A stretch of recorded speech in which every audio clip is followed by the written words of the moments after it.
జయంతి రోజు అభినందన సభను ఏర్పాటు చేసుకున్నాం. పెద్దలు ఆలపాటి రాజప్రసాద్ గారు ఈ కార్యక్రమానికి వారిని వేదిక మీదకి ఇచ్చేవలసిందిగా వారిని నేను ఆహ్వానిస్తున్నాం. గుంటూరు జిల్లా శాఖ అధ్యక్షుడు జ్ఞానేశ్వరరావు గారు, అశోక్ బాబు గారిని కూడా వేదిక మీదకి ఆహ్వానిస్తున్నాం. నాగరాజు గారు అశోక్ బాబు గారికి కండవాతో గౌరవించాలి. జ్ఞానేశ్వరరావు గుంటూరు జిల్లా శాఖ అధ్యక్షుడు.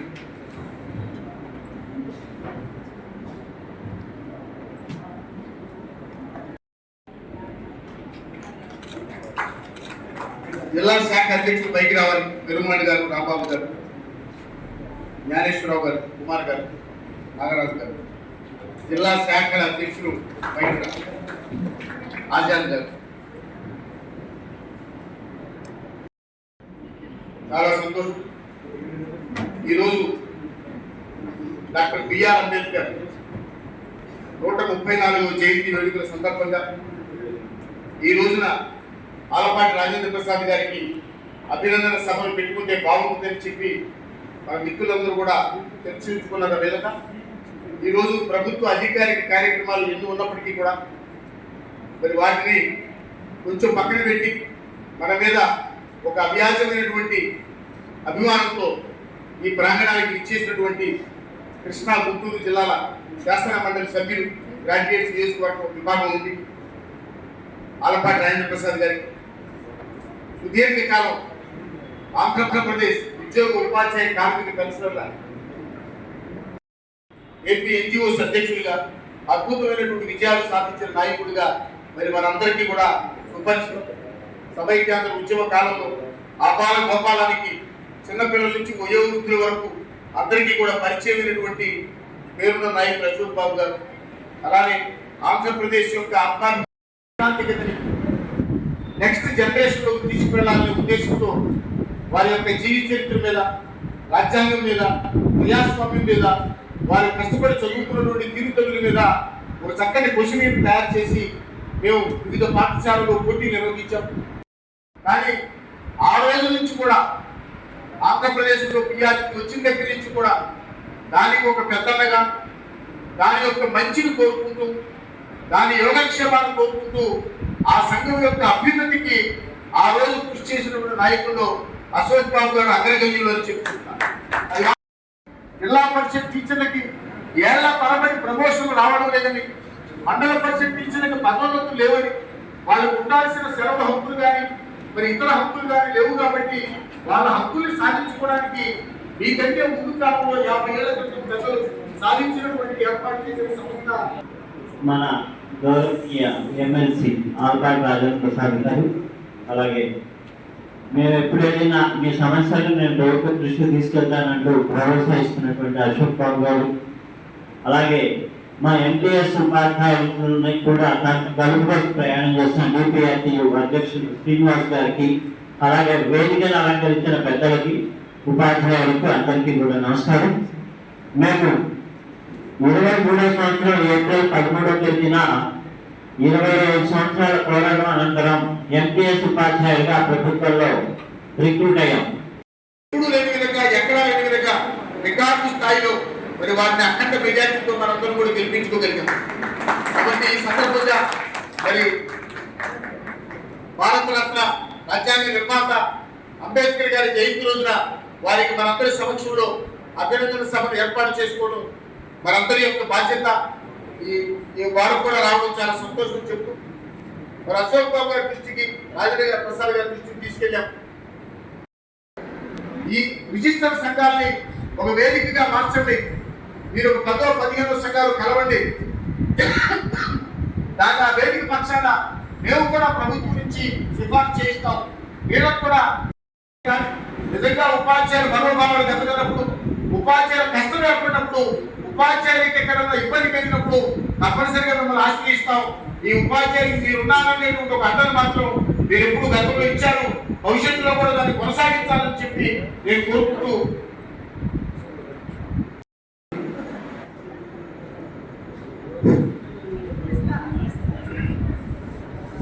వేదిక మీద ఉన్న పెద్దలకి, నా ముందున్న గురువులందరికీ కూడా ముందుగా నమస్కారం. అంబేద్కర్ జయంతి సందర్భంగా పెట్టిన సభ కాబట్టి ముందుగా ఆయన గురించి 2 మాటలు చెప్పుకోవడం అనేది నా బాధ్యత. ఒకసారి యుఎస్ లో అనుకుంటున్నా, కరెక్ట్గా లీగల్ కావట్లేదు, మోస్ట్ ఇంటెలిజెంట్ పర్సన్ ఐక్యూ ఉన్న వ్యక్తిగా కానీ లేదంటే ఎనార్మస్ నాలెడ్జ్ని ఆ రోజు ఐన్స్టీన్ బ్రెయిన్ని రాశారు. ఎందుకంటే ఆ పనిచేసే ఐక్యూ పర్సంటేజ్ అనేది అబ్నార్మల్ ఐన్స్టీన్ మీకు తెలిసి ఉంటుంది. అలాగే ప్రపంచంలో ఉన్న 10 మంది మేధావుల్ని సెలెక్ట్ చేసినప్పుడు అంబేద్కర్ అంతే. కాబట్టి అంబేద్కర్ భారతదేశం పుట్టడం అనేది భారతదేశ అదృష్టం తప్ప ఆయన అదృష్టం ఆయన కాదు. ఆయన స్టేజ్లో ఈ మతాలతో నాకు పని లేదని చెప్పి బౌద్ధ మతం చివరిలో బౌద్ధ మతం తీసుకుని వెళ్ళిపోయాడంటే ఇప్పుడున్న ప్రెషర్స్కి ఆయన ఎంత పోరాడాడో లాస్ట్లో అంత కాంప్రమైజ్ అవ్వడం జరిగింది. ఎందుకంటే ఈ దేశానికి ప్రపంచ దేశాల్లో చాలా దేశాల్లో డెమోక్రసీ అనుకునే దేశాలకు లేని ఫెసిలిటీ భారత రాజ్యాంగం ద్వారా ఈ దేశానికి నిర్మాణం చేసి చెప్పిన మహనీయుడు డాక్టర్ బిఆర్ అంబేద్కర్. ఆయన ఇంకో దేశంలో పుట్టుంటే ఐన్స్టీన్ కంటే ఎక్కువ పాపులర్ అయ్యి ఉండేవాడేమో. పొందుపరిచాడు. అది చదివిన చాలా మంది రాజ్యాంగం ఏమంటారంటే అంబేద్కర్ లాంటి విప్రుడు మా రాజ్యాంగం రాసినట్టుంటే మా ఇంకా మంచి రాజ్యాంగం ఉండేదని చెప్పి వాళ్ళు ఇప్పటికీ చెప్తారు. కాబట్టి అటువంటి మహనీయుడు గురించి మనం ఎంత చెప్పుకున్నా ఇంకా కొద్దిగా గొప్ప మిగిలిపోయి ఉంటుంది. అయితే ఫాలో అంబేద్కర్ అంటే ఇది కాదు. ఫాలో అంబేద్కర్ అంటే ఆయన చెప్పిన రాజు చదివించు పోరాడు. గురువులుగా మీరు ఏం చదువుతున్నారు నాకు తెలియదు, కానీ పోరాటంలో కంటిన్యూ చేస్తారు. సమస్యలు అన్నీ ఉంటాయి, ఇంకెక్కువ కూడా ఉండొచ్చు.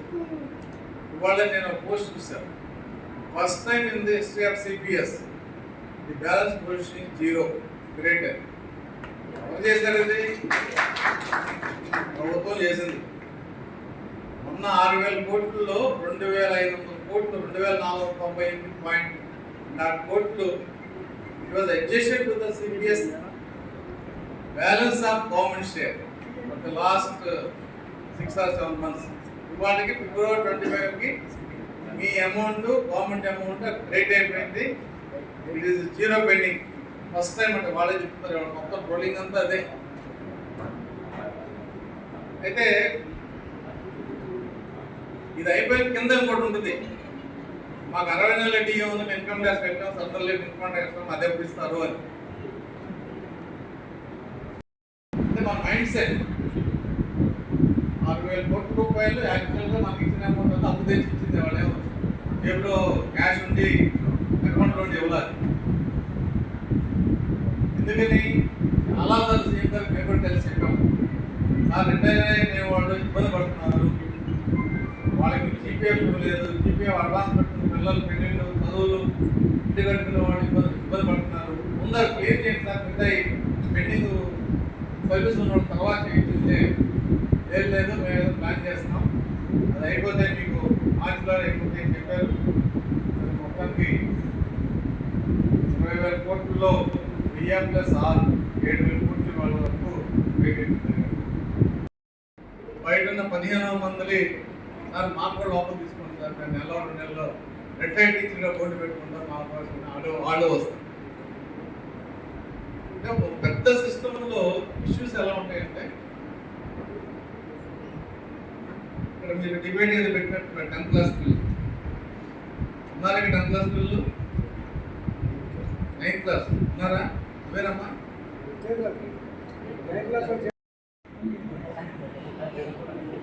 వేసుకోవాలమ్మా. నీది ఎంత ఉంటున్నారు? బిల్డింగ్ వచ్చి రాబోతుంది మా తెలిసి రివర్స్ పిఆర్సీ తీసుకున్నాం. అయినా కూడా ఒక్క లీటర్ని మీరు పల్లెత్తు మాడడం లేదు. అంటే వాట్సాప్లో వాటిని ఇచ్చేసామని అంటారు. వాళ్ళు అడిగిన కోరిక హార్ట్ టచింగ్. సార్ నేను నెల రోజులు చేసాను సరే, నేను ఇంటి ముందు కే రాఘవరావు రిటైర్డ్ టీచర్ పోటీ పెట్టుకుంటాను సార్, దానికోసం పడుతున్నాను తప్ప వీళ్ళు ఇచ్చే నెల రోజులు చేస్తున్నాను కాదని చెప్పాను. కరెక్ట్ అయి ఉండొచ్చు.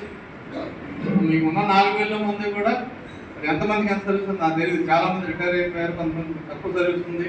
It is not a pension service. అది ఆ రోజే అడగాలి. ఎన్పిఎస్ కాదు, మాకు రెగ్యులర్ అపాయింట్మెంట్ కాదని ఎందుకు అడగాలి? మీరు ఏదో ఒకటి లోపల చెప్పు దొరికితే చాలని చెప్పి దొరికిపోయారు. మా సంఘాలను మాట్లాడాలి కదా. పెద్దదైన ఇష్యూ టేకప్ చేసిన సంఘానికి రేటు పోతుంది. డిపిఆర్టీగా సీను ఎక్స్పీరియన్స్ పర్సన్ నాకు తెలుస్తుంది. రీకనైజ్ అంటే మీకు అనవసరం. రీకనైజ్లో పొడి చేతి లేదు, మీకు పొడవది లేదు. రేపు ఈ ట్రాన్స్ఫర్స్లో వాళ్ళ పరిస్థితి ఎలా ఉందంటే, ట్రాన్స్ఫర్స్లో మీకు ఒక పాయింట్ ఇచ్చారు, బ్రాకెట్లో ఉంది ఎరస్ట్వేల్ జిల్లా అని. నేను హౌస్లో అడిగాను, సార్ ఉన్న 25 జిల్లాల సంఘం ఉంది, మీరు ఎరస్ట్వేల్ పెడితే 13 జిల్లాలు ప్రెసిడెంట్ సెక్రటరీకి వస్తుంది, ఎలాగండి ఇది అంటే ఆయన లోకేష్ గారు ఈ ప్రెసిడెంట్ కన్సల్ట్ రాలేదుగా అన్నాడు. మరి కలెక్టరేట్ ఎందుకు పెట్టామని అడిగాను. 20వ తారీఖు సమావేశం పెట్టాం. తప్పనిసరిగా ఫోరం ఏర్పాటు చేసిన తర్వాత పెద్దలు మీ ఇద్దరిని కూడా కలుస్తాం. మా పక్షాన్ని కూడా బాధ్యత గెలిపించడానికి కృషి చేస్తానని మాటించడం. ఈ అంబేద్కర్ జయంతి రోజున మంచి కార్యక్రమాన్ని ఏర్పాటు చేసినందుకు సంఘాన్ని అభినందించిన మీ మంచి మనసుకు కూడా మరొకసారి ధన్యవాదాలు చెప్తూ, ఈ కార్యక్రమాన్ని ఉద్దేశించి మా జనరల్ సెక్రటరీ గారు 2 నిమిషాలు మాట్లాడతారు. చీఫ్ గెస్ట్ మాట్లాడతారు. ఉపాధ్యాయ సంఘాలు, ఎన్జిఓ సంఘాలు అన్నీ కూడా చాలా కాలం నడిచాము. విడిపోయిన తర్వాత కూడా మీతోనే మేము పయనిస్తున్నాము. మీరు మాకు మంచి మార్గదర్శకులు. ఎందుకంటే ప్రభుత్వంతో అత్యంత సన్నిహితంగా ఉండి సమస్యల్ని దగ్గరగా విపులంగా చెప్పగలిగిన, సమర్థత కలిగిన వ్యక్తి మీరు. అందుకోసమే మా ఈ అండర్గ్రాడ్యుయేట్ సంఘాలన్నీ కూడా మీకు మా పాదం వెళ్ళుకుంటున్నాము. మీరైతే కాస్త వాళ్ళకి చెప్పి, ప్రభుత్వానికి చెప్పి కొద్దిలో కొన్ని మీరు గతంలో ఏ విధంగా మా సమస్య పరిష్కారాన్ని దృష్టిలో పెట్టారు సాల్వ్ చేయించుకుంటారని కోరుకుంటూ, మరి మా మిత్రులందరూ కూడా ఈ చేస్తూ మీ ఇద్దరు కూడా మాకు సహాయ సహకారాలు అందిస్తారని ఆల్పాటి రాజా గారి గురించి మీరు చెప్పారు. మీరు చెప్పగానే మేము 5 నెలల క్రితమే ఆయనతో ఉండి మరి ఆయన గెలుపుకి మేము కూడా వృధభక్త సహాయ సహకారాలు అందించి భారీ మెజార్టీతో గెలిపించినందుకు చేస్తామని తెలియజేస్తూ, మరి మన రాజా గారిని కూడా